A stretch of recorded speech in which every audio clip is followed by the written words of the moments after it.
SM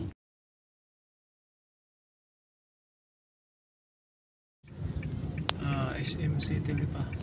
Yan, sa gitna.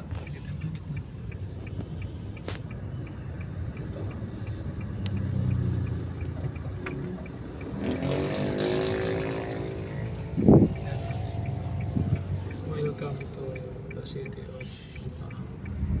Ayan, guys, dito tayo sa Lipa ngayon. Ito ay kinuha natin sa sasakyan.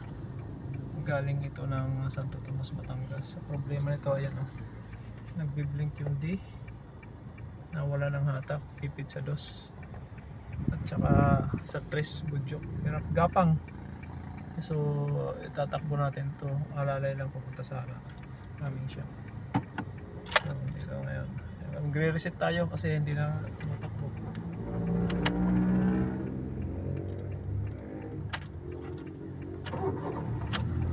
So ayan, andar na naman siya. Takbo na tayo. Ayan. Okay na siya ulit. Ayan. Lalay lang. Honda Brio. Hindi na kumakapit yung gear. Nag-i-slip na yung gear. Ayan o.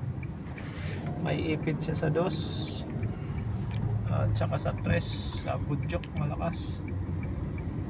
Gapang. Yan ang problema nito, ang Honda Brio from Santo Tomas, Batangas. So dito na tayo ngayon sa Lipa City. Papunta ito ng aming branch sa Lemery, Batangas. Andyan yung may-ari sa likod. Ayan, sumama sila. Nandun sila, sakay sila sa aming service ng Global Pinoy. Yung XLT. So nakabuntot sila sa atin. Ayan, nantabayanan nila yung kung anong mangyayari sa sasakyan nila kasi sabi niya hindi na nakakalayo, kaya nag-aalalay lang tayo. Ayan, may hiyaw ang makina.